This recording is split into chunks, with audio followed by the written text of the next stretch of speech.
Puedes tomar tu lugar. Nos hemos gozado en la presencia del Señor, amén. Hemos adorado, exaltado su nombre. Gloria a Dios por este tiempo maravilloso. Una vez más, sean todos ustedes muy bienvenidos. Hoy día nos visitan desde Miami, Florida. También nuestro hermano Ali viene de Miami, Florida. Démosle un aplauso a nuestro hermano Ali, que nos visita desde Memphis, es más bien Memphis. El que viene de Miami es Gregorio. Gregorio es el que viene. Gregorio, bienvenido. Nuestro hermano Gregorio es uno de los líderes de nuestra iglesia virtual, del grupo 1. Y nos gozamos por tenerte aquí, Gregorio. También tenemos desde Palm Springs, tenemos a nuestro hermano Paulo. Paulo, bienvenido, Paulo. Qué alegre. Dale ese aplauso al Señor por la vida de nuestros hermanos. ¿De qué otro lugar? Tenemos la noche pasada tuvimos de Colombia también, nos dijeron. Así que bienvenido nuestro hermano de Colombia. A ver, dale ese aplauso, así es, sí, bienvenidos. Al Señor, gracias al Señor por sus vidas, que hoy tú y yo estamos aquí. Bendito sea el nombre de nuestro Señor Jesucristo. Gloria a Dios. Y tengo el honor, el privilegio de presentar a nuestro pastor José Manuel Sierra, que viene desde Canarias. Y algunos de ustedes dicen, ¿y dónde queda Canarias? Bueno, él nos va a explicar. Así que quiero darle la bienvenida a nuestro pastor. Que pase adelante con un fuerte aplauso al Señor por la vida de nuestro pastor. Gloria a Dios, porque el Señor es bueno y para siempre su misericordia. Pastor, bienvenido. Bien, gracias. Qué bueno, gloria a Dios. Buenos días, hermanos. Que el Señor les bendiga ricamente a todos. Estamos muy contentos de esta mañana, de poder estar aquí en este lugar. Esta mañana me despertaba mi hija temprano en la mañana mandándome mensajes. Papá, ¿te has enterado? Papá, ¿te has dado cuenta de lo que ha pasado? Digo, ¿ahora qué pasó? Dice, no, ha habido un terremoto tremendo, no en Canarias, sino a 120 kilómetros aproximadamente de nuestra isla, en el continente africano. Nosotros vivimos más cerca de África que de Europa. Estamos casi a 2000 kilómetros de lo que es el continente europeo, ¿no? España. Pero estamos muy cerca de África, hasta el punto que cuando sopla el viento sahariano, el viento del desierto, un viento terrible, un viento abrasador, nos llega a nosotros esas nubes de polvo tremendas que se llaman calima, la calima, ¿no? Ha habido un terremoto en esta noche en Marruecos, donde ya cuando venía ahora por el camino, las noticias hablaban de más de 1200 muertos. Tremendo, un terremoto de 7 puntos no sé qué y centenares de heridos, ¿no? Y bueno, todo esto son las señales proféticas de las cuales habló el Señor, ¿no? Hace 2000 años. Dice que incluso habría terremotos en diferentes lugares al mismo tiempo. Y eso suele ocurrir muchas veces. Cuando hay un terremoto en un lugar, al poco tiempo, los pocos días o semanas, hay una réplica en otro país cercano o en cualquier otro lugar, ¿no? Y es que nosotros tenemos que estar preparados para todas estas cosas. Y como dije anoche, no nos tenemos que sorprender de lo que está ocurriendo y de lo que viene, que es aún superior y más grande, ¿no? Y es que en algún momento lo que hemos leído de la Biblia se va a tener que cumplir, ¿sí o no? Hemos leído cosas tremendas que van a ocurrir en los últimos tiempos y yo estoy convencido de que a nosotros nos ha tocado vivir en la recta final. Estamos viviendo en los últimos tiempos, no cabe la menor duda. Jesús no vino en la época de la Segunda Guerra Mundial, cuando murieron más de 65 millones de personas en Europa. Los cristianos de aquella época, los pastores predicaban, Cristo viene, pero la realidad es que en ese tiempo no vino el Señor. El Señor no vino en el periodo de la Edad Media, aquellas persecuciones terribles donde crucificaban a los cristianos, los quemaban en hogueras en Europa, ¿verdad? No vino en aquella generación, pero la Biblia nos enseña que Él no retarda su promesa. Según algunos la tienen por tardanza. Uno se pregunta, ¿y cuál es el motivo por el cual todavía no ha venido el Señor? Para que los que no se hayan arrepentido lo hagan lo antes posible. Ese es el motivo principal. Podría venir en cualquier momento, pero la Biblia dice que Él quiere que todos los seres humanos procedan al arrepentimiento. Porque hay algo que nos separa de Dios y es lo que se llama el pecado. El pecado Dios lo abomina, Dios aborrece al pecado. Y hay todavía tanta gente que se revuelca y se goza y disfruta de su mala vida, de sus pecados, de su desorden. Entonces Dios en su infinita misericordia le está dando oportunidad a todas las naciones de la tierra para que se arrepientan. Algunos están aprovechando la oportunidad que Dios les da. Otros se burlan, otros se ríen, ¿no? El Señor Jesucristo dice que los últimos tiempos se parecerían mucho a los tiempos de Noé. ¿Se acuerdan de Noé? ¿Verdad? No es un cuentito que se le cuenta a los niños en la escuela dominical para tenerlos entretenidos, ¿no? Eso fue algo real, fue algo verídico que ocurrió. Hay señales del diluvio en muchas partes del mundo. En el mismo Israel, cuando vamos, yo señalo, digo, mira las distintas capas, los distintos colores hasta aquí, ¿verdad? Dice la palabra de Dios que llegó el diluvio. Miles, tal vez millones de personas durante el diluvio perdieron la vida. No era la voluntad de Dios que nadie pereciera. De hecho, tuvo 120 años Noé predicando un mensaje de juicio, un mensaje de advertencia. Dedicó prácticamente toda su vida a la construcción de un barco que no cabría en este lugar.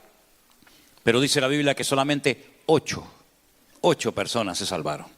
Sus 3 hijos con sus respectivas esposas, su esposa y él. Nadie quiso entrar al arca.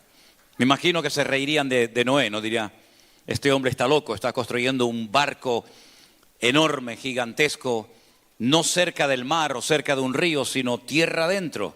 Se burlarían de él, se reirían sin lugar a dudas. Pero él seguía y seguía, un día, un año, otro año, hasta que dice la Biblia que el Señor cerró la puerta. Y comenzó a llover. Y me imagino a muchas personas diciendo, oye, ¿no será verdad lo que dijo Noé? Está comenzando a llover y cada vez llueve más y sigue lloviendo y sigue lloviendo. La palabra de Dios dice que auténticas cataratas del cielo caían sobre la tierra y en poco tiempo el agua comenzó a subir y miles de personas perdieron la vida. Solamente se salvaron los que estaban dentro del arca, los que creyeron al mensaje divino, los que se prepararon y aprovecharon su oportunidad. Bueno, por toda la historia encontramos hombres y mujeres que se rieron, se burlaron de Dios y perdieron su oportunidad. Miren, por ejemplo, el día que al Señor Jesucristo lo crucificaron, ¿se acuerdan? Allí en el monte de la Calavera, dice que había a su derecha un ladrón que estaba crucificado juntamente con él.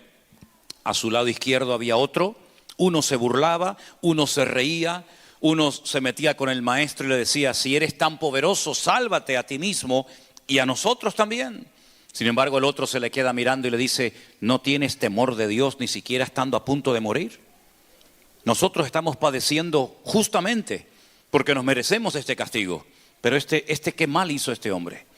Y entonces es cuando le dirige al Señor aquellas palabras que todos conocemos. Señor, acuérdate de mí cuando vengas en tu reino. Jesús podía haberle dicho, ¿ahora te acuerdas de mí? ¿Ahora me pides clemencia? ¿Ahora me pides perdón? Ya es demasiado tarde, querido. Tú sabías lo que tenías que hacer. ¿Quién sabe si a lo mejor oyó algún sermón, alguna predicación, alguna enseñanza del maestro? Y es ahora, en el último momento de tu vida, que te acuerdas de mí. Pero el Señor no lo rechazó porque Él dijo, venid a mí todos los que estáis trabajados y cargados, que yo os haré descansar. Y el Señor le dijo, hoy estarás conmigo en el paraíso. Uno, mirando al Señor, perdió la oportunidad de su vida. El otro aprovecha el último instante, el último minuto de su vida para recibir a Cristo en su vida. Y lo veremos cuando lleguemos a la eternidad, a la presencia del Señor. Yo espero que todos y cada uno de los que están en esta sala en esta mañana tengan sus nombres inscritos en el libro de la vida. Que nadie diga, perdí mi oportunidad. Escuchaste predicaciones, tal vez tu madre, tu abuela, tu primo, un amigo, un compañero de trabajo te hablaron del Señor, pero nunca quisiste entregarle tu vida a Cristo. Deseo y hemos orado para que en esta mañana los que no hayan tomado esta decisión, que es la más importante de la vida, la puedan tomar. Y el Señor hoy inscriba tu nombre y estés preparado para vivir estos tiempos finales. Amén, hermanos. Cerramos nuestros ojos un momentito, oramos a nuestro Dios y nos preparamos para recibir la palabra. Que sea de bendición, que Dios toque nuestras vidas y que todos y cada uno de nosotros podamos en el día de hoy estar atentos, no dejarnos distraer por nada, ni por nadie. Y por eso le pedimos a nuestro buen Dios, háblanos, Señor. Estamos aquí reunidos en torno a tu palabra, en torno a tu presencia, y queremos no solamente disfrutar de esta comunión hermosa entre hermanos, sino queremos oír tu voz y que tú nos ayudes a tomar los pasos y las decisiones que tenemos que tomar.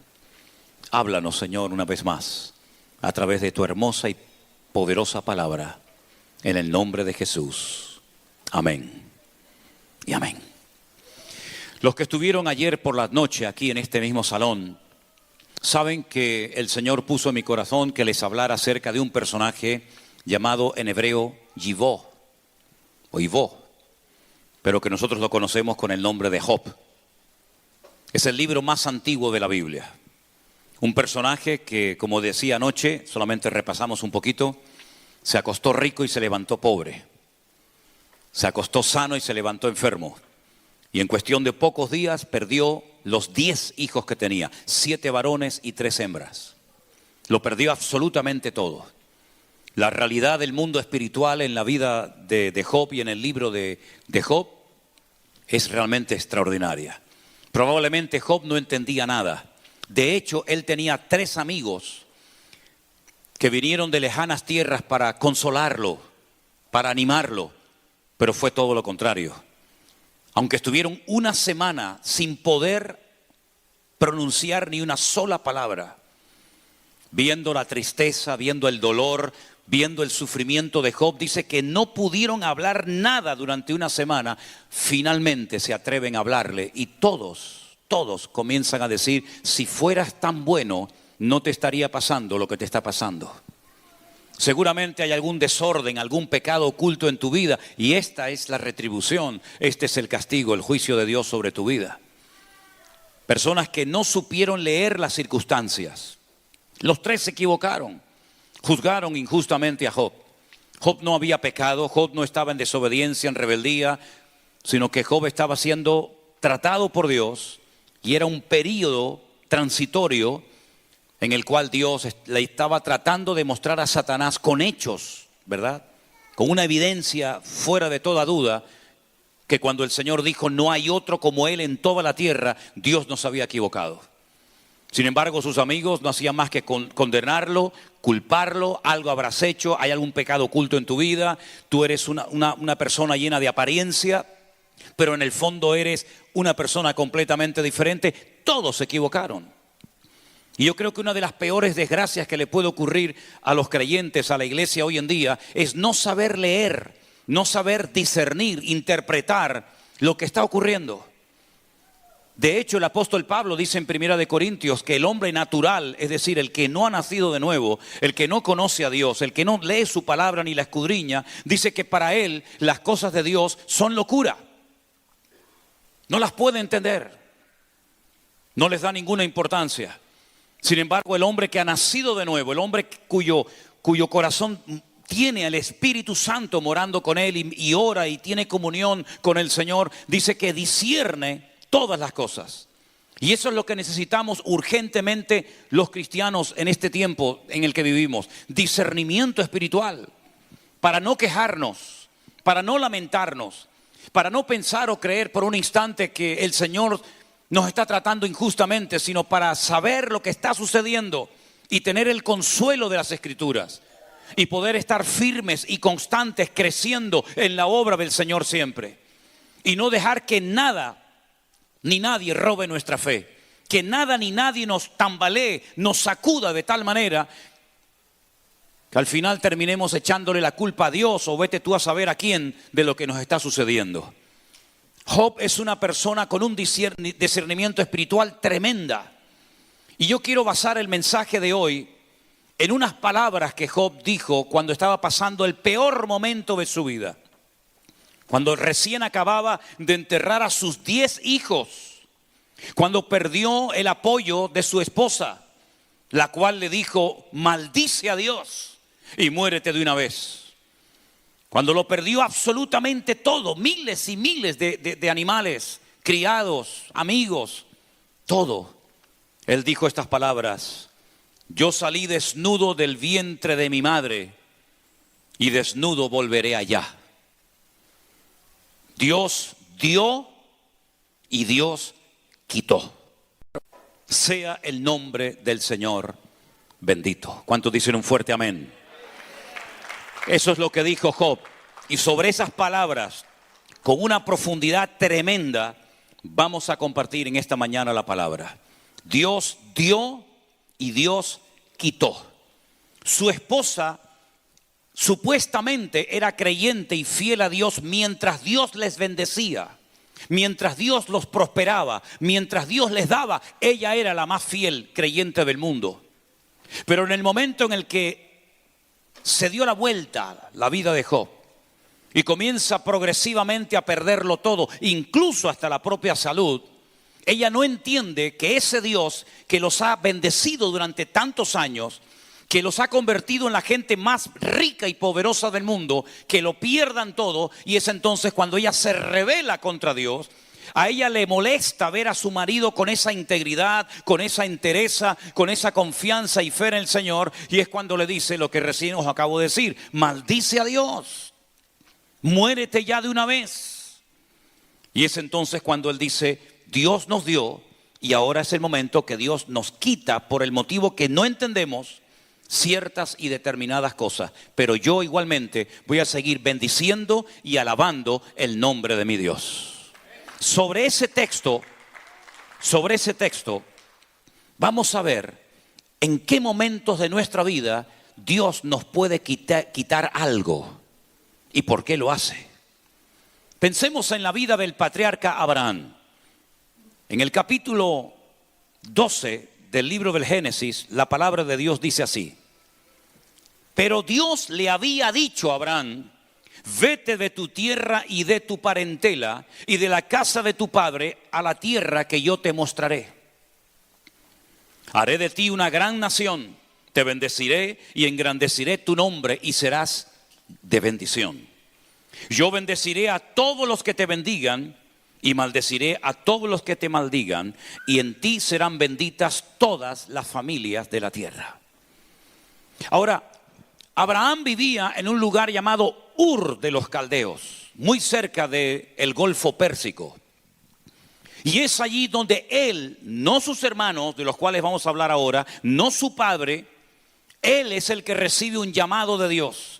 Y ese llamado de Dios en hebreo se conoce con la expresión Lej Lejá.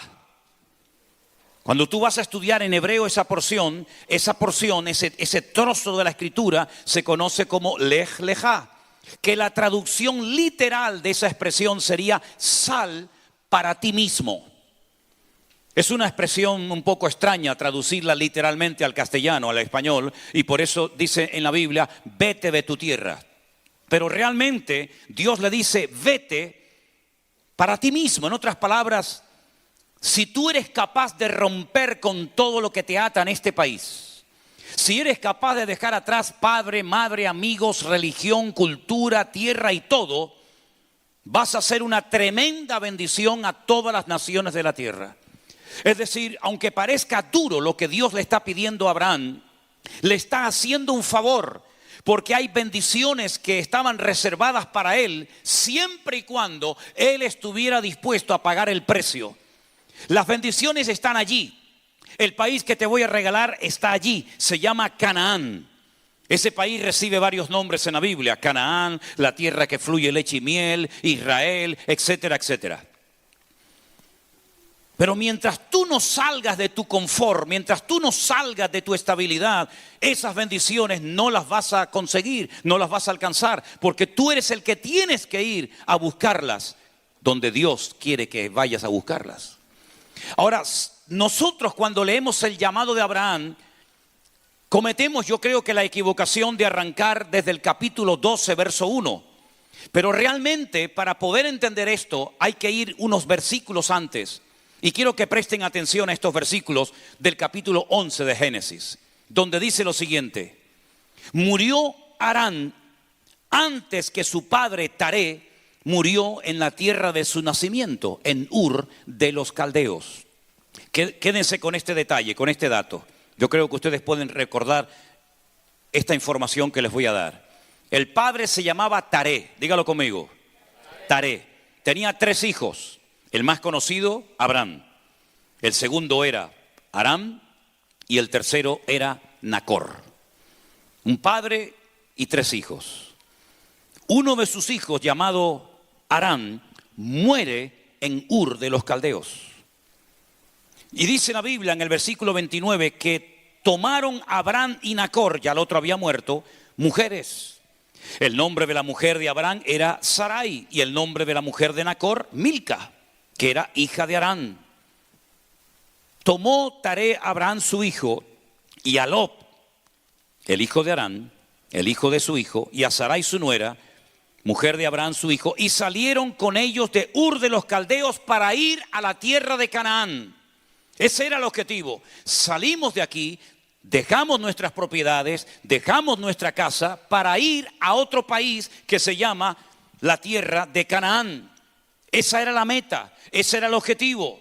Un recorrido enorme, meses y meses viajando. Y dice que salieron de Ur de los Caldeos para llegar a la tierra de Canaán y llegaron hasta un lugar que lo llamaron Harán. ¿Quién era Harán? El hermano de Abraham, el hijo de Taré. Llegan a un lugar que es justo la mitad entre ese lugar y Ur de los Caldeos es casi idéntica a la misma distancia que hay entre Harán y la tierra de Canaán. Es decir, llegaron a la mitad del recorrido.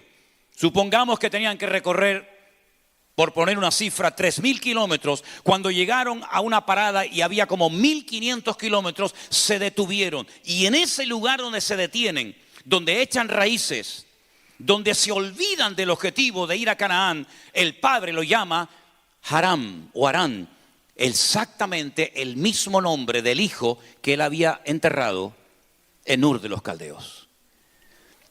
Tal vez tenía tanto dolor este padre por haber dejado atrás a uno de sus hijos, que para no olvidarlo nunca, a ese lugar donde él llegó y se estableció, le puso exactamente el mismo nombre del hijo que había fallecido, del hijo muerto de Harán. Pero si uno observa y si uno presta atención, a continuación dice que al que había al Señor llamado no era ni a Harán, ni a Nacor, ni a Taré, ni a Lot, sino había llamado a Abraham.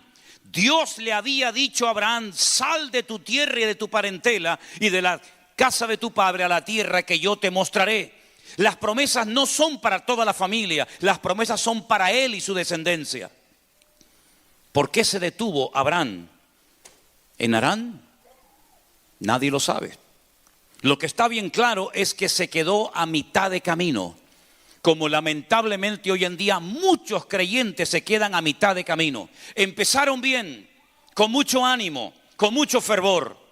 A por todas, voy a servir al Señor, voy a pagar el precio que sea necesario pagar. Pero algo pasó, tal vez se llevaron una desilusión, tal vez una palabra que esperaban recibir o no la recibieron. Yo que sé los motivos, se pararon a mitad de camino. Y esa familia, ese joven, ese hermano o hermana, que había recibido en su corazón un llamado, que tenía una carga en su corazón por servir al Señor, por el motivo que sea, se detuvo y ahí se quedó a mitad de camino.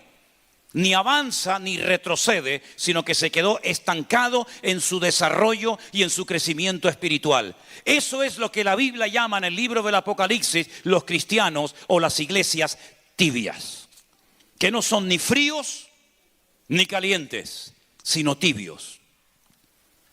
No reniegan del Señor, pero tampoco sirven al Señor. No reniegan de su fe ni de la palabra del Señor, pero tampoco la interiorizan y tampoco la llevan a la práctica todos los días de su vida. Y el Señor dice que a ese tipo de personas, los tibios, los vomitará de su boca. Es más, el Señor te invita a que seas frío o que seas caliente, pero no tibio. Y ese fue el problema de la última iglesia mencionada en la Biblia, la iglesia de Laodicea. Una iglesia que dice que se había enriquecido, que habían prosperado, que tenían de todo, hasta el punto que decían: nos hemos enriquecido y no tenemos necesidad de nada. Pero cuando el Señor le habla, cuando el Señor la confronta, le dicen: ustedes no saben nada, ustedes no entienden nada. Han perdido el discernimiento, la capacidad de poder entender las circunstancias. Y dice, ustedes son pobres, ciegos, desnudos, miserables y desventurados. Los 5 adjetivos que utiliza el Señor para definir la realidad de la iglesia de la Odisea no coinciden en lo más mínimo con el concepto que tenía la iglesia de sí misma. Y eso es lo que le pasa a muchos creyentes, que por haberse enredado en las cosas de este mundo, por dedicar poquísimo o prácticamente nada de tiempo a escudriñar y a estudiar las Escrituras, a tener comunión con el Señor, a prepararse para poder servir al Señor, terminan enfriándose de tal manera que sus vidas no crean ningún impacto. Pasan desapercibidos, se llaman cristianos, pero no viven como cristianos. Que fue otro de los problemas que tuvo una de las iglesias del Apocalipsis. Cuando el Señor le habla, le dice, ustedes tienen nombre de que viven, pero ustedes están muertos hace mucho tiempo. Y eso fue lo que le pasó a Abraham. Salió porque él había recibido un llamado, unas promesas tremendas que Dios no le había hecho a nadie hasta ese momento. Pero él sigue a su padre. Su padre, por el motivo que ignoramos, se detiene en un lugar que lo bautiza con el nombre de Harán, y allí se quedaron. Pero allí es donde el Señor le recuerda que el llamado ya él lo había recibido. Por eso el tiempo del verbo está en pasado. Ahí no dice que Dios está llamando a Abraham, sino ahí el Señor le recuerda el llamado de Abraham, diciéndole, pero el Señor le había dicho a Abraham, sal de tu tierra y de tu parentela. Y la palabra de Dios nos enseña que Abraham finalmente logró salir de ese lugar rumbo a la tierra prometida. Claro, para poder obtener ciertas y determinadas bendiciones en la vida, escuchen esto, para que no te lleves después ninguna desilusión. Repito, para recibir ciertas y determinadas bendiciones en la vida, tú tienes que ser tremendamente probado, mi hermano. Dios nos tiene que sacudir y triturar y podar en muchas áreas y aspectos de nuestra vida. Porque si quieres realmente crecer y madurar en el Señor, lo primero que Dios hará con nosotros es probarnos en todas y en cada una de las áreas de nuestra vida. Y todas esas pruebas siempre vendrán para nuestro beneficio, para nuestro desarrollo, para nuestro crecimiento espiritual. Y hay creyentes que se enojan, que se enfadan con Dios cuando están siendo probados, porque no entienden lo que está pasando. Sin embargo, la Biblia nos enseña que Abraham tenía que perder y cambiar en muchas cosas para poder recibir la tierra de Canaán como herencia y para poder ser un hombre de bendición tanto para sí mismo, para su familia y para todas las naciones de la tierra. ¿Quieres ser probado? ¿Quieres crecer? ¿Quieres madurar? ¿Quieres recibir más gloria y presencia y gloria del Señor en tu vida? Entonces tienes que entrar en una etapa en la que Dios te va a probar en lo económico para que aprendas a vivir por fe y no en God we trust. Para que aprendas a depender del que decimos tantas veces, Él es el Rey de Reyes y el Señor de los Señores. Para que aprendas lo que significa decir, el justo por la fe vivirá, que muchos lo saben, pero no saben realmente llevar eso a la práctica. Para que cuando leas o recites en alta voz el Salmo 23, no digas mentiras cuando dice, el Señor es mi pastor y nada me faltará. Para que aprendas a estar firme en medio de cualquier circunstancia, dolor o sufrimiento de la vida, sabiendo que por un camino vendrán y por 7 huirán. Y aunque acampase un ejército alrededor de tu familia o de tu vida, nunca tendrás ningún temor, porque Él va a ser tu luz y Él va a ser tu salvación. Todo eso lo sabemos, la teoría, pero falta llevarlo a la práctica, mi querido hermano. Y por eso la vida de Abraham es un continuo dejar cosas. Tengo que dejar la casa, tengo que dejar a mi padre, tengo que dejar la herencia que podría haber recibido del viejo si me hubiera quedado en casa hasta el día de su muerte. Lo fue dejando todo por el camino. Y cuando uno piensa que ya Abraham está vacío y ya no hay nada que dejar en la vida, aún hay cosas que dejar. Aún hay cosas que entregarle al Señor. La Biblia nos enseña que Él iba a ser una bendición a todas las naciones de la tierra. Por lo tanto, indirectamente, el Señor le está diciendo que Él va a tener que tener hijos, descendencia. Pero hemos leído en esta mañana que Abraham se casó con Sara, pero dice en el texto 30 que Sara era estéril. No podía tener hijos. Por consiguiente, hay un obstáculo natural. Por muchas promesas, por muchas bendiciones que Dios tenga para mi vida, humanamente hablando, no las voy a ver cumplidas en mí, porque mi mujer es un freno en el plan de Dios, humanamente hablando. Porque mi mujer no puede dar a luz hijos, y por lo tanto, ¿cómo se va a cumplir el propósito de Dios en mi vida? Hermano, Dios tiene siempre todo bajo control. ¿Cuántos dicen amén? Dios no se equivoca nunca. Tú no tienes que cambiar de marido. No me aplaudan porque me hacen perder el tiempo. No tienes que cambiar de marido porque resulta que ahora te has dado cuenta que es inconverso y no te apoya espiritualmente. Tú no tienes que cambiar de esposa porque resulta que ahora vas de espiritual cuando toda la vida ha sido un pedazo de carne, y ahora resulta que vas de espiritual y has puesto los ojos en otra porque esta no te apoya, y entonces crees que cambiando de esposa vas a ser un hombre de Dios. No estés jugando con fuego porque vas a terminar quemándote. Tú lo que tienes que hacer es cambiar aquí adentro y cambiar en tu corazón. Y si el Señor tiene que tocar a tu esposo, a tu esposa, a tu hijo, a quien sea, tú no te preocupes, que el Señor sabe cómo hacerlo 1000 veces mejor que tú. Un minuto en la presencia de Dios puede cambiar a un hombre, derretir su corazón, lo que no hacen 10,000 palabras o consejitos o bibliazos en la cabeza de su esposa, su marido. Mi mujer es estéril, ¿qué hago entonces? Pero Dios ha dicho que voy a ser padre de multitudes. ¿Pero cómo? Una mujer, que a veces las mujeres parece mentira, pero es la verdad, tienen más sentido común y más olfato para las cosas que los hombres. Cuando ella recibe una promesa tremenda de que ella va a ser la mujer portadora de la semilla del Mesías, ella dice: pero si ni siquiera estoy casada, yo estoy comprometida con un señor llamado José, con el cual algún día me casaré. Pero si yo me quedo embarazada antes de casarme con él, me pueden matar a pedradas, me van a echar de mi casa, voy a ser cuestionada durante toda la historia de la humanidad. Pero tú me has dicho que voy a ser la portadora del Mesías y que todas las mujeres me dirán bienaventurada. ¿Cómo será esto, Señor? Porque yo no conozco varón. Se atrevió a preguntarle a Dios, y el Señor le respondió y le dijo: lo que es imposible para los hombres es posible para Dios. El Espíritu Santo vendrá sobre ti y te cubrirá, y tendrás un santo ser en tus entrañas. ¿Te das cuenta? Humanamente hablando, uno dice: pero ¿cómo va a suceder todo esto? Es demasiado grande para la ciencia médica, es una locura, esto es un disparate. Pero Dios dijo: el que cree en el Señor, todo le es posible. Y ahora Abraham se da cuenta de que su esposa es estéril, pero él es el portador de una promesa que va a bendecir a todas las naciones de la tierra. ¿Pero cómo? Su esposa entonces, en esta ocasión, se equivocó. Y según la costumbre de la época, trae a una criada llamada Agar para que ésta mantenga relaciones con Abraham.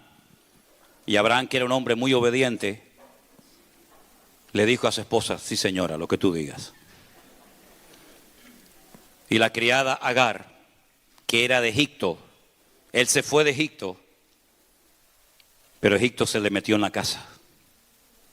Se queda al poco tiempo embarazada, y cuando ya el viejo está contento y alegre que porque por fin se va a cumplir la promesa del Señor, el Señor le habla y dice: esto no es lo que yo te había prometido.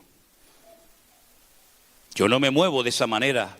Eso es tu plan, tu proyecto, tu idea de vida, pero este no es el hijo de la promesa. Esto es lo que tú has conseguido con esta muchacha. Y dice que al poco tiempo ese niño llamado Ismael, y cuya madre era Agar, comenzaron a causar problemas en el hogar, la estabilidad, la paz del hogar. Hermano, mira, no dejes que nadie te robe la paz de la casa, ¿eh? Llámese suegra, llámese suegro, llámese como se llame, no dejes que nadie venga a robar la paz de tu casa. El Señor le dice a través de Sara, en esta ocasión sí acertó: expulsa, echa a la madre y al hijo y volverá a venir la paz a este hogar. Para Abraham aquello fue una bomba. Él no podía dar crédito a lo que su esposa le estaba diciendo, y él va a hablar, a consultarle al Señor, y el Señor le dice: hazle caso en esta ocasión.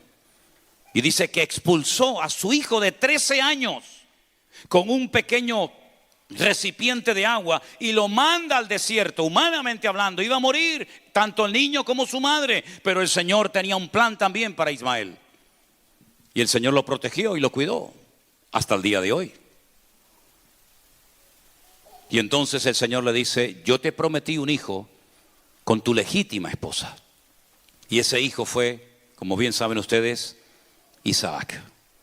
Así que tuvo que dejar al padre, tuvo que dejar a la madre, tuvo que dejar la tierra, tuvo que dejar sus amigos, tuvo que dejarlo todo. Y ahora, para colmo, también tengo que abandonar y expulsar de mi casa a mi hijo, al cual amaba, dice la Biblia. Pero cuando ya Ismael es grande y él por fin ya entiende el plan de Dios, ahora viene otro golpe duro a la vida de Abraham. Hay que seguir todavía dejando cosas por el camino. Y el Señor le dice: sacrifícamelo sobre un altar. Y no era un sacrificio normal y corriente, era un olá. En hebreo la palabra para holocausto es olá. Y olá era una ofrenda que se hacía, pero se tenía que prender fuego al animal. Y en este caso a su hijo Isaac. Y él no duda, él no cuestiona a Dios. Él camina 3 días desde el sur de Israel, desde la ciudad de Beersheba hasta llegar al monte Moriah en Jerusalén, y está dispuesto a sacrificar a su hijo. Y él tiene que aprender que no hay familia, ni amigos, ni trabajo, ni hijos, ni nada que tiene que ocupar el lugar primero en nuestras vidas. Y si comenzamos a analizar en profundidad toda la vida del patriarca Abraham, es una continua pérdida, dejando una cosa, dejando otra cosa, dejando un hijo, dejando padre, dejando madre. Pero al final, por cada cosa que dejaba, Dios lo honraba y Dios lo bendecía. Y con esto coinciden las palabras del Señor Jesucristo cuando Él dijo: no hay nadie que haya dejado por mí, por mi causa, padres, madres, tierra, amigo o lo que sea, que no haya de recibir en esta vida 100 veces más y en la otra vida, la vida eterna. En otras palabras, no tenga miedo de desprenderse de algo, porque probablemente hasta que ese algo no sea quitado de su vida, hasta que esa atadura no sea quitada de su familia, hasta que usted no aprenda a confiar 100% en el Señor, será un cristiano como muchos. Pero no será un cristiano poderoso en el Señor, no recibirá mayores bendiciones y recompensas del Señor, porque hay ciertas cosas que vienen sin pedirlas, pero hay otras que vienen después de haber pagado un altísimo precio. Y el precio no es económico, por si alguien está pensando en eso. El precio es la obediencia, el someterme a Dios, el fiarme de Dios, el saber que si yo dejo esto o aquello, lo que Él me pida, el Señor me va a honrar y el Señor me va a bendecir. Porque dice la Biblia que Él es galardonador de los que le buscan, y el que fue fiel en lo poco, Dios lo pone sobre mayores cosas. Ahora denle un fuerte aplauso al Señor, que es el que se merece la honra y la gloria. Aleluya. A Él la gloria, la alabanza y el honor. Pero a veces queremos tenerlo todo, ¿verdad? Queremos controlarlo todo. Y me viene a la cabeza aquel muchacho sincero, honesto, religioso, que se acercó un día al Señor Jesucristo y le dijo: maestro bueno, ¿qué tengo que hacer para heredar la vida eterna? Qué interesante pregunta, ¿verdad? Y le dijo el Señor: bueno, si te interesa tu crecimiento y tu desarrollo espiritual, guarda la palabra, guarda los mandamientos. Y le dijo: ¿cuáles, Señor? Porque los judíos tenían y tienen en la Torá, en el Pentateuco, 613 mandamientos. ¿Con qué mandamientos tengo que ponerme a trabajar? Y el Señor le menciona, le da una pequeña lista de mandamientos y le dice: todo esto que me estás pidiendo, todo esto que me estás diciendo, yo lo he cumplido desde mi juventud. Y el Señor le dice: ¿sabes qué? Pero aún te falta una cosa. Y él abre los oídos y le dice: bueno, dímela, ¿qué me falta? Y el Señor le dijo: vende todo lo que tienes, dáselo a los pobres, y cuando lo hayas hecho, ven y sígueme. Y es la única persona en todo el ministerio de Cristo que se fue peor de lo que vino después de haber visto y hablado con el Señor. Dice la Biblia que se fue muy triste. Toda la gente cuando iba al Señor, el que venía triste se iba alegre, el que venía paralítico se iba andando, corriendo. El que venía mal se iba bien. El que venía sucio por la lepra se iba limpio y transformado. El que venía tomado por demonio se iba libre en el nombre del Señor. Pero este se va peor de lo que vino. ¿Por qué? Porque no quiso poner en práctica la palabra del Señor. Y el Señor, cuando se va, dice que lo amó y le dijo a sus discípulos: qué difícil es entrar en el reino de los cielos un rico. No es que todo el mundo tenga que desprenderse de sus cosas para seguir al Señor, pero en tu caso, esto es lo que yo te estoy pidiendo que hagas. Podía haber llegado a ser un gran discípulo, pero perdió una oportunidad histórica en su vida. Ni siquiera la Biblia dedica un segundo de tiempo para decirnos cómo se llamaba este muchacho, o qué edad tenía, o de qué tribu era. Nada, se acabó la conversación.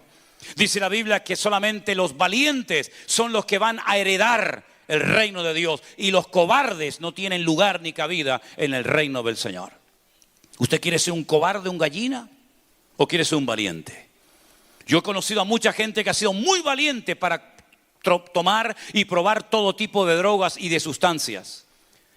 He conocido gente que ha sido muy valiente para tirarse de un puente amarrado con una cuerda, o tirarse en paracaídas, o hacer parapente, o hacer locuras. Han sido muy valientes para muchas cosas, pero luego, cuando llega el momento de ser valientes para las cosas de Dios, son unos auténticos cobardes. Y eso fue lo que le pasó al joven rico, que fue un cobarde porque no estuvo dispuesto a aceptar el plan de Dios y fiarse de que el Señor le iba a bendecir y le iba a proveer todo lo que necesitara. Qué diferente Mateo, ¿verdad? Qué diferente aquel hombre que trabajaba para el Imperio Romano, que estaba muy bien situado económicamente, y el Señor pasa por el lugar donde él trabaja, se le queda mirando y le dice una sola palabra. Yo digo, Dios mío, ¿dónde está esa gente hoy en día? Porque hoy en día predicas y predicas, hablas y haces de todo, y apenas algunos reaccionan. Pero Señor, tú te acercaste al banco de los tributos y le dijiste a Mateo: sígueme. Una sola palabra. No le prometió nada, no sintió nada, no vio nada, pero oyó el llamado del Señor: sígueme. Y dice la Escritura a continuación, y levantándose, dejándolo todo, le siguió. ¿Dónde está esa gente hoy en día? ¿Dónde está esa gente valiente que son capaces de dejar lo que sea si el Señor me lo pide?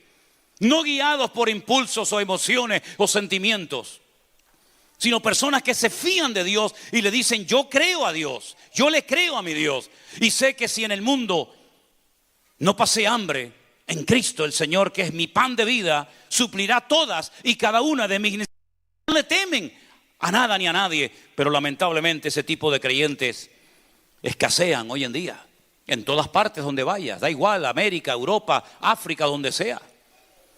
Abraham lo dejó todo y lo recibió todo. El joven rico no dejó nada y no recibió absolutamente nada. ¿Cómo quieres plantearte tu vida? ¿Cómo quieres tener tu relación con el Señor?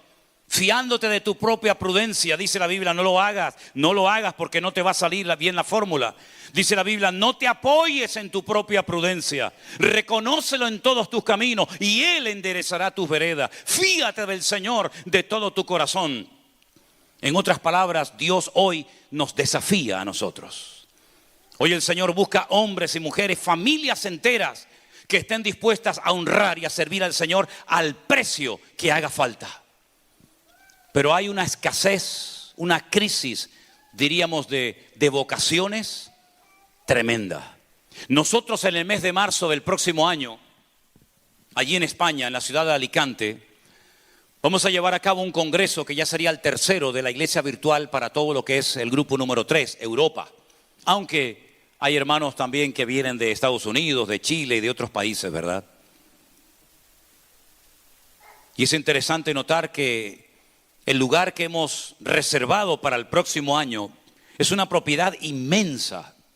Y cuando yo fui a verla hace unos meses atrás para reservarla para el próximo año en Semana Santa, le pregunté al que me estaba enseñando el comedor, las piscinas, las canchas de fútbol, el salón de actos. Le pregunté qué había sido esa propiedad, y ¿saben lo que me dijo? Esto fue un seminario católico de los maristas. Yo estuve en los maristas en Venezuela cuando estudiaba allí. Y me dice: aquí llegaron a ver 400 curas o futuros curas, sacerdotes, preparándose para el día de mañana servir a Dios en la Iglesia Católica. Pero como hoy nadie quiere ser cura, por lo menos en España, no sé aquí, lo cerraron y ahora lo alquilan para retiros, para campamentos, para convenciones, para conferencias. Y yo dije para mí, digo, gloria a Dios que esta gente lo construyó para nosotros, ¿no? Y pusieron las camas, y pusieron las piscinas, y pusieron todas las cocinas para nosotros hoy en día. Pero yo me preguntaba y decía, si esto fuera nuestro, si esta inmensa propiedad fuera nuestra, donde hay docenas y docenas de habitaciones, una capacidad enorme, salones equipados con todo, seríamos capaces de conseguir a 400 hombres, a 400 jóvenes alrededor del mundo para que vinieran aquí durante 7, 8 años a estudiar para prepararse para servir al Señor. No lo sé si conseguiríamos una docena. Imagínate 400. Por eso cuando uno lee la Biblia y ve hombres tan bendecidos y gente tan usada, uno dice, pero ¿cómo no los iba a bendecir y a honrar el Señor con el tremendo precio que pagaban?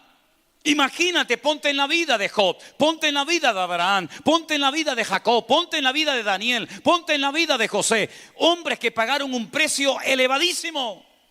Y hablando de José, otro que también tuvo que dejarlo prácticamente todo. Por ser honesto, por contar los sueños proféticos que el Señor le estaba dando, se puso a la familia en contra.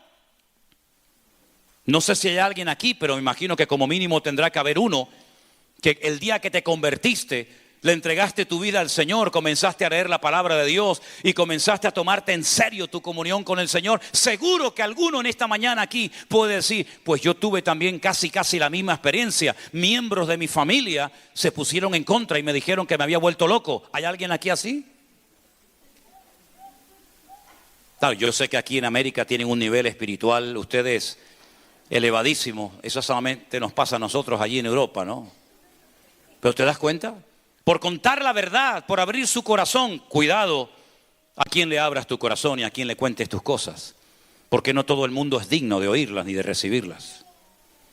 José era un jovencito con muy poca experiencia en la vida, un tanto imprudente diríamos, y le contó a sus hermanos los sueños que había tenido y cómo algún día sus hermanos se postrarían delante de él y casi le suplicarían ayuda y favores. No lo entendieron. Otros que no supieron entender las circunstancias. Otros que no fueron capaces de discernir aquellos sueños genuinos de parte del Señor. Solamente su padre Jacob dice que analizaba y pensaba, pero qué sueños está teniendo mi hijo tan raro, ¿verdad?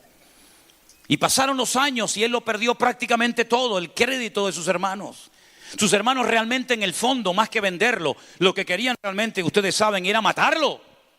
Cortar una de las tribus de Israel y que no tuviera descendencia, acabar con la vida de José. Y fueron tan descarados que fueron capaces de engañar a su propio padre durante más de 20 años, diciéndole que una mala bestia del campo había acabado con la vida de su hijo querido, José. Le arrancan la túnica de colores, le echan sangre de un animal por encima y le dicen al viejo, una mala bestia ha acabado con tu hijo. Tú lo mandaste para que nos trajera comida, pero al final murió en el campo. Y el padre dice que durante 22 largos años lloró y lloró y lloró y no había consuelo para este hombre. Imagínate que uno de nuestros hijos muriera de esta manera. Se quedó sin padre, sin madre, sin hermanos, sin nada. Y lo mandan a un país extranjero y lo compran como un esclavo. De tener una vida cómoda y bonita y tener un padre que lo amaba y un ambiente espiritual, pasa a ser un esclavo, donde ni siquiera podía comunicarse porque tenía que aprender un nuevo idioma. Un esclavo recibiendo órdenes, no había descanso, no había vacaciones, no había derechos humanos, no había nada. Pero la historia sigue contándonos, diciéndonos que hasta al final la esposa del amo le clavó los ojos encima y quería acostarse con él. Y él dice, yo no voy a cometer este pecado, y lo meten en la cárcel por un delito que no había cometido. Perdió lo poquito que tenía, hasta el amo lo perdió, un buen hombre que lo amaba y le había dado un voto de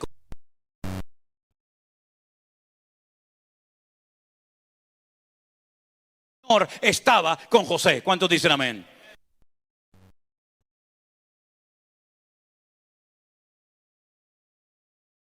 Yo nunca, jamás te abandonaré.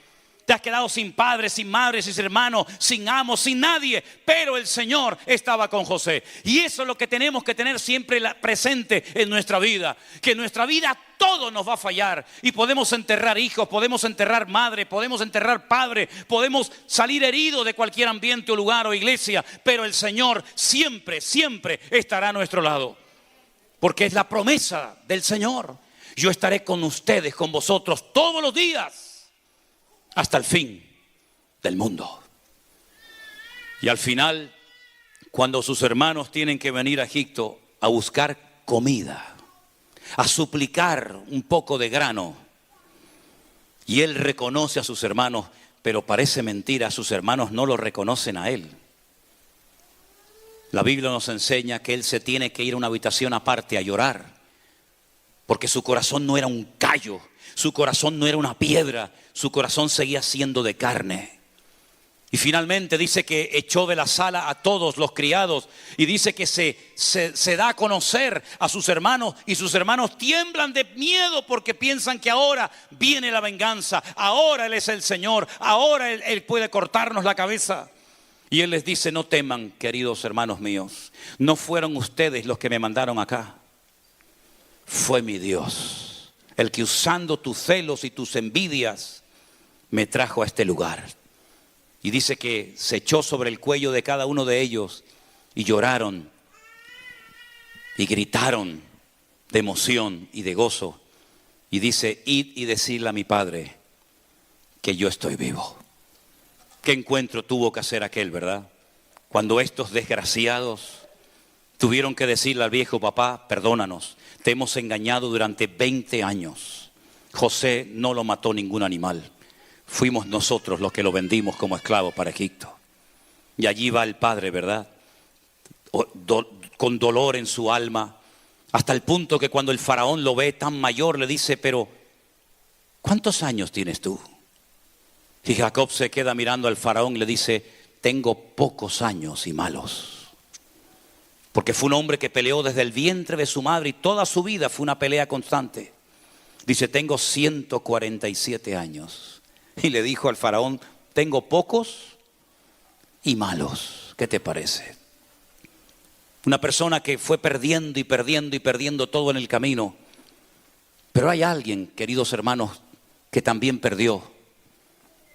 Y sobre todo perdió por un instante la comunión y la relación con su Padre.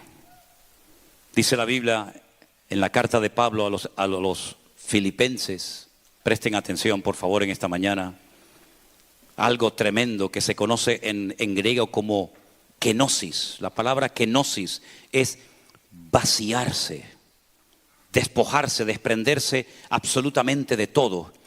El apóstol Pablo describe la vida de Jesús de una forma extraordinaria diciendo: haya pues en vosotros este sentir que hubo también en Cristo Jesús. Filipenses 2:6. El cual, siendo en forma de Dios, no estimó el ser igual a Dios como cosa a que aferrarse, sino que se despojó.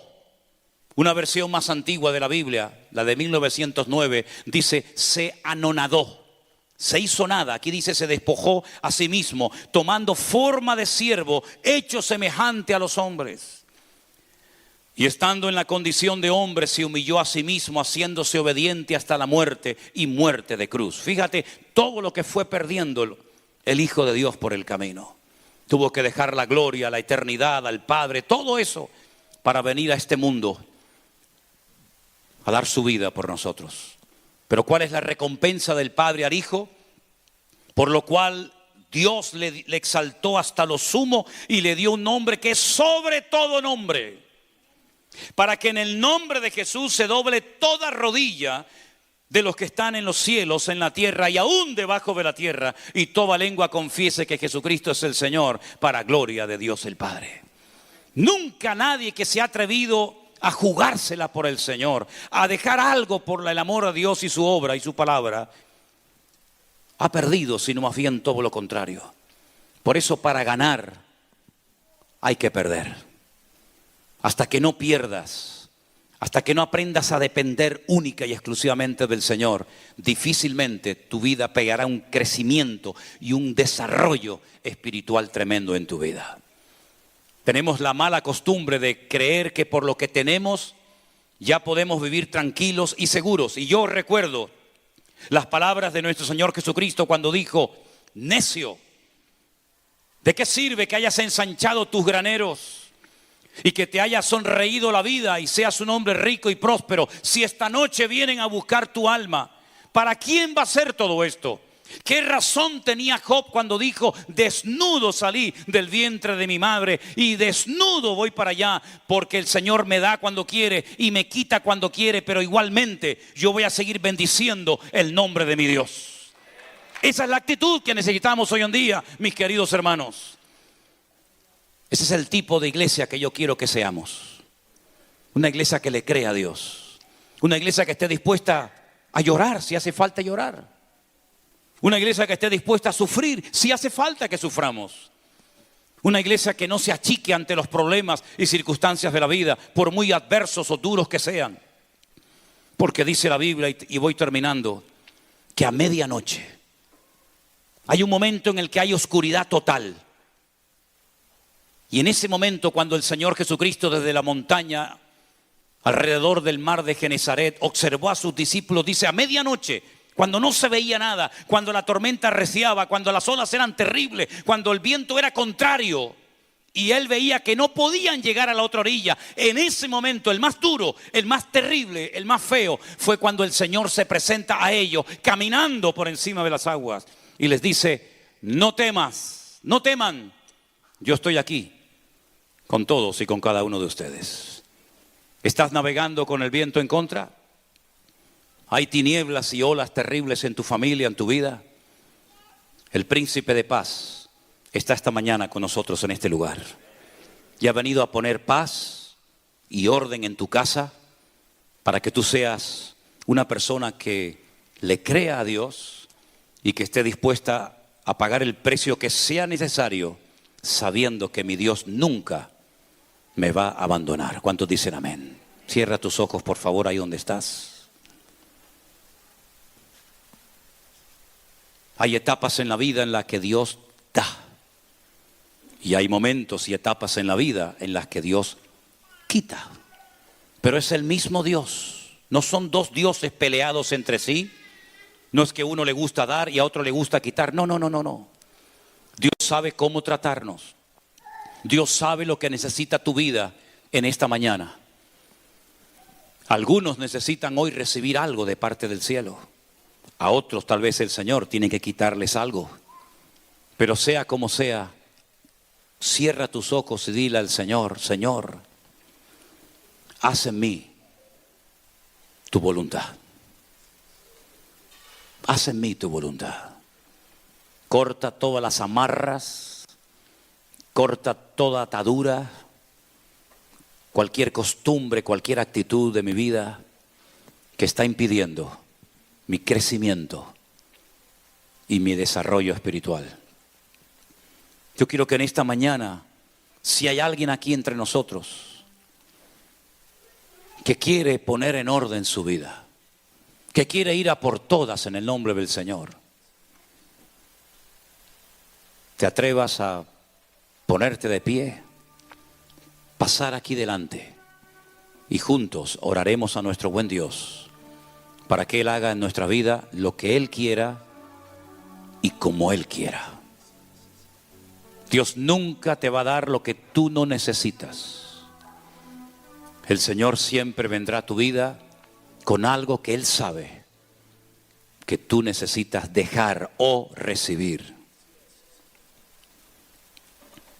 Pon sobre el altar a tu Isaac. Pon sobre el altar a tu Isaac. Echa de tu vida a tu Ismael. Deja atrás tu pasado, extendiéndome a lo que está delante, olvidando ciertamente lo que queda atrás, lo que me hicieron, lo que me dijeron, Ya está, ya pasó. Este es el día que el Señor ha creado para que nos gocemos y nos deleitemos en Él. Si hay alguien más que en esta mañana necesita alinear su vida con Dios en el área que tú creas conveniente, te animo a que pases al frente y juntos oraremos a nuestro Dios. Nos ponemos todos de pie, queridos hermanos. Gracias, oh Dios, te adoramos. Quiero Dios fuerte, Manuel, Dios con nosotros. El cordero que fue inmolado en el signo de tomar el poder, las riquezas, la sabiduría, la fortaleza, la honra y la gloria y la alabanza por los siglos de los siglos. Amén. Por los siglos de los siglos. Amén. Por los siglos de los siglos. Amén.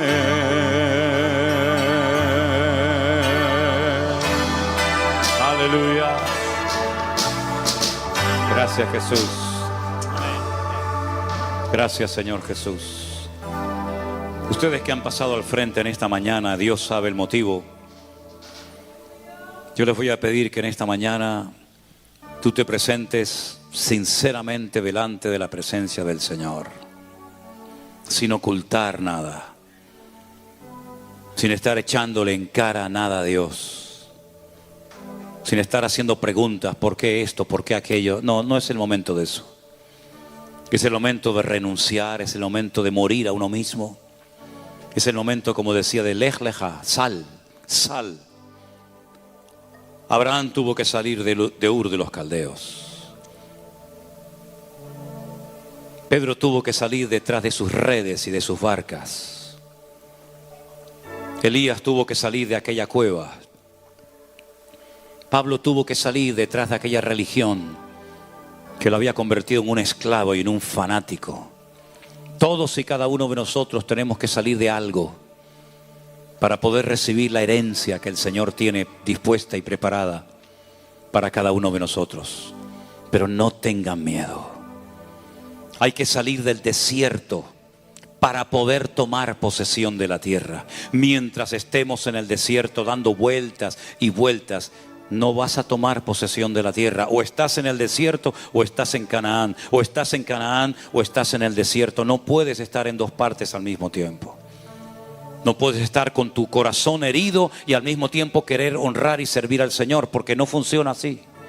No puedes estar con un ojo viendo al pasado y viendo a ver lo que Dios tiene para mi vida. Esto no funciona así. Es morir, es renunciar, es perder para ganar. Y por eso, Señor, en el nombre de Jesús, venimos delante de tu altar, de tu presencia, quitándonos todo atributo, quitándonos todo privilegio, renunciando a nosotros mismos y dándote gracias porque todo lo que ha ido sucediendo en mi vida, de una manera u otra, tú lo has usado para traerme hoy a tus pies. Señor, en el nombre de Jesús, sana nuestros corazones.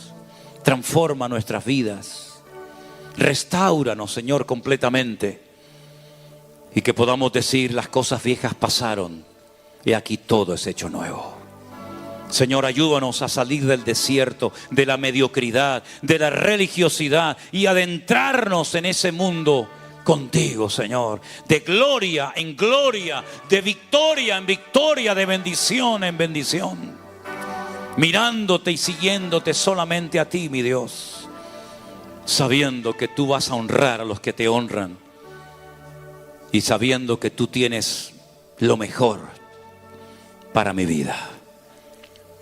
Pongo mi vida hoy sobre el altar, me rindo a ti y te lo pido con toda mi alma, en el nombre de Cristo Jesús. ¿Cuántos dicen amén? Amén, amén, amén y amén. Así sea, aleluya. para la honra y la gloria de nuestro Dios. Gracias, Señor Jesús. Gloria a ti, Jesús. Y a partir de ahora, comience a dar pasos firmes en su crecimiento y en su relación con el Señor. Si reconoce que su vida de oración ha sido un desastre, comience a trabajar en ese área. Si reconoce que lleva toda la vida en la iglesia, pero jamás en la vida ha terminado de leer un libro entero de la Biblia, comience a trabajar en ese área. No sea uno del montón, un mediocre. Levántese en el nombre del Señor. Porque hay victoria para los hombres y mujeres que buscan al Señor y se esfuerzan y son valientes y se atreven a ir más allá. Boga mar adentro, dijo el Señor a Pedro. ¿Quieres pescados grandes? Están allí, no están aquí en la orilla. Aquí vas a pescar nada. Pero allá afuera, donde soplan los vientos y las tempestades, allí es donde tienes que ir a echar la red, a aguas profundas. Vamos a dejar ya la superficialidad y vamos a adentrarnos en nuestra relación con el Señor, ir más allá y estar dispuestos a pagar el precio. Y el Señor no te va a dejar solo, sino siempre va a estar contigo. ¿Cuántos dicen amén? Quiero que saludes a tu hermano, le des un abrazo y le diga: hermano, ánimo a seguir adelante, peleando la buena batalla y esforzándonos por el reino de Dios. Salúdense unos a otros, hermanos, en el nombre de Jesús. Aleluya. Comparta la bendición con algún hermano en esta mañana. A ti la honra y la gloria, mi Señor. Dios les bendiga, mis queridos hermanos. Amén.